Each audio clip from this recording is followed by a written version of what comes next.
Alors effectivement, c'était important qu'on fasse un petit focus sur les SAFA qui sont déclinés sur les 14 MDS au niveau du département.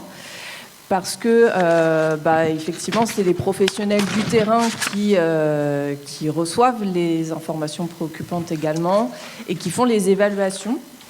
Donc, il y a différents, effectivement, comme expliquait Monsieur Coudray, il y a différents entrées. Donc, effectivement, il y a le 3977 qui transmet, du coup, après à la direction de l'autonomie, qui après le transmet au niveau des maisons départementales des solidarités. Et il y a également au niveau des SAFA, du coup, les assistantes qui peuvent recevoir également les appels de vous tous, c'est-à-dire les partenaires extérieurs, la famille, un voisin, un professionnel, un SAD, enfin vraiment toute personne qui est en lien avec une personne potentiellement vulnérable. Peut également prendre attache avec les MDS et plus spécifiquement les SAFA pour nous faire part de ces informations préoccupantes. Donc, une fois que nous, on reçoit ces informations-là, il y a ce qu'on appelle du coup une fiche de recueil d'informations préoccupantes. Alors, c'est pas visible là pour vous, mais ce qu'on indique, c'est qu'effectivement, l'origine de la demande, est-ce que la personne, effectivement, souhaite être anonyme ou pas? Parce qu'effectivement, ça, c'est important. On ne fait pas spécialement de retour si la personne souhaite être anonyme. Et en même temps, quand on se rend au domicile pour évaluer la personne, on ne transmet pas d'où vient cet appel ou d'où viennent les éléments préoccupants. On indique effectivement l'identité, on indique si la personne est connue des services et puis la situation familiale et évidemment le motif de l'information préoccupante. Une fois qu'on a eu du coup ces éléments-là, donc vous avez deux circuits. Vous avez effectivement le signalement, comme je vous disais, par le biais des partenaires qui transmet du coup aux maisons départementales des solidarités. Et en interne, on a ce qu'on appelle nous l'ARAP, donc c'est le référent administratif des personnes vulnérables ou l'assistante SAFA qui reçoit ces informations-là. Elle, du coup, les recueille et elle va investiguer. C'est investiguer, c'est-à-dire que, elle va, par exemple, prendre contact avec le PAT, elle va prendre contact avec le CCAS de la commune, elle va prendre contact avec le DAC ou avec d'autres, par exemple le SAD, si on a connaissance. L'idée, c'est de compléter les éléments préoccupants qu'on a eus pour avoir une lecture vraiment complète de la situation de la personne avant de le passer, ce qu'on appelle, nous, en point personne majeure vulnérable.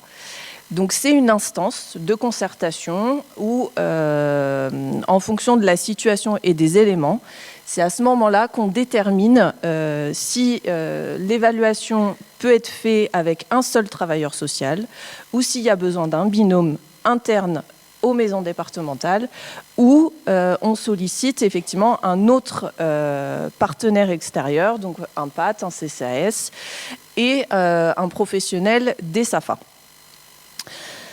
Une fois que, du coup, il y a eu cette évaluation, nous, on considère que l'évaluation, elle est de 3 mois. Et donc, dans ces 3 mois, il y a une visite à domicile, il y a effectivement des échanges avec les partenaires et avec les professionnels, éventuellement avec la famille s'il y a nécessité. Mais effectivement, je rejoins M. Coudray sur le consentement de la personne. On ne va pas aller prendre attache avec un frère, une sœur, si la personne ne nous en a pas donné son consentement. Et c'est ça qui est parfois un peu délicat. Parce que effectivement, je rejoins sur l'idée des armes à feu, mais on peut avoir aussi une personne qui présente de fortes addictions. On sait que cette personne-là peut se mettre en danger, peut mettre en danger d'autres personnes, mais effectivement, si cette personne-là ne souhaite pas aller vers le soin, ne souhaite pas qu'on prenne attache avec sa famille pour avoir de l'aide, eh ben, elle est là notre limite en tant que professionnel de terrain. Donc, une fois qu'on a fait notre évaluation, donc, En fonction de la demande, actuellement, si c'est la direction de l'autonomie qui nous demande d'intervenir, on renvoie du coup un écrit. Sinon, cet écrit reste plutôt en interne au niveau des maisons départementales. Il y a toujours une validation du chef de service avec effectivement la direction qui valide également cet écrit. Et on encode, nous, au niveau des maisons départementales, effectivement, M. Coudray disait qu'on a beaucoup de logiciels, effectivement, on en a beaucoup, notamment un qui nous permet d'indiquer la personne et pour avoir cette antériorité, en fait, et pour pouvoir retrouver si on est de nouveau interpellé. Donc, effectivement, après, donc, on a une sans suite, on a sinon un suivi au sein des MDS, on a du relais partenarial ou, effectivement, on a transmission à la direction de l'autonomie. Ici, je vous ai mis une petite fiche. Donc, ça, c'est une demande d'évaluation de personnes majeures vulnérables. C'est une fiche navette, donc qui est accessible aux partenaires pour pouvoir nous solliciter et effectivement solliciter ce fameux point personnes majeures vulnérables. Là, c'est un petit focus sur, effectivement, comme je vous disais, on recherche les informations suite à l'information préoccupante, donc en contactant les partenaires. Et surtout, au sein des SAFA, on évalue la potentielle vulnérabilité de la personne, mais surtout, on évalue l'urgence de la situation. Parce qu'en fonction des éléments qui nous sont transmis, on peut considérer, effectivement, soit on intervient, par exemple, dans la journée, on fait une visite à domicile, tout de suite parce que les éléments sont vraiment très préoccupants, mettant en danger la personne. Et donc là, effectivement, il faut qu'on ait un regard, quitte à après se tourner vers des services de soins ou de secours en fonction des situations. Soit on considère effectivement qu'on peut partir sur cette évaluation de 3 mois. Et donc là, effectivement, on prend le temps de considérer la situation en fonction de la problématique pour avoir le meilleur choix du binôme. Voilà, donc là, c'est ce que je vous ai dit. Ici, je vous ai mis un petit focus sur la commission d'aide à l'évaluation et à l'orientation. Si je vous l'ai mis là, c'est parce que, pareil, tout le monde peut la solliciter, cette commission. Et pour rejoindre aussi ce que disait M. Coudray, c'est qu'effectivement, on peut avoir tendance aussi à faire du systématisme en disant « on a un élément préoccupant, vite, vite, vite, on signale ». Sauf qu'on voit, en tant que partenaire, on peut se dire « on n'a qu'une seule vision ». Sauf que si on prend ce temps de contacter, par exemple, les SAFA, de se dire je vais solliciter cette commission, on va se réunir avec, il y a des membres permanents, avec d'autres peut-être professionnels. Au niveau des SAFA, nous, on fait cette recherche-là de savoir si la personne est connue, s'il y a une antériorité d'évaluation personnes majeures vulnérables, s'il y a le PAT, s'il y a le DAC, s'il y a un CSAS. Et du coup, ça permet de réunir tous les partenaires autour d'une même table et de réfléchir sur qu'est-ce qu'on fait finalement de ces éléments-là. Est-ce qu'on part en évaluation? Est-ce que finalement on est plutôt là en appui, par exemple des services d'aide à domicile en disant écoutez, on est là, si vous avez quoi que ce soit, n'hésitez pas. Enfin, voilà, ça permet aussi de montrer à l'ensemble des partenaires que nous ne sommes pas seuls.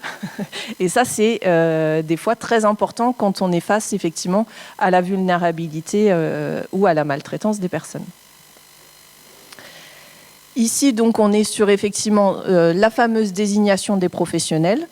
Donc, si la personne, l'usager est connu effectivement de la MDS, on essaie de voir effectivement si ça a une pertinence. Par exemple, le référent de parcours avait précédemment fait une évaluation APA.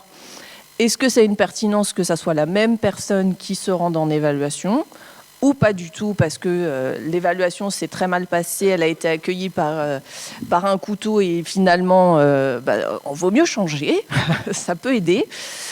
Si la personne, effectivement... Comment ? On ne va pas avoir des vocations d'assistance sociale si on a des étudiants dans la salle. Hein.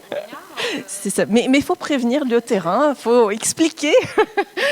Effectivement, on va prendre attache avec le CICPAT pour voir si la personne est connue, avec le DAC. Et puis, effectivement, en général, si la situation est connue du PAT, en général, on met un binôme SAFA-PAT parce que ça permet vraiment d'avoir un regard pluriprofessionnel. Voilà. Et une fois que nous avons terminé notre évaluation, on part sur effectivement des préconisations. Donc soit l'évaluation n'a pas permis de montrer à l'instant T une situation de vulnérabilité, du coup on s'arrête là et puis on se met à disposition de la famille ou de la personne.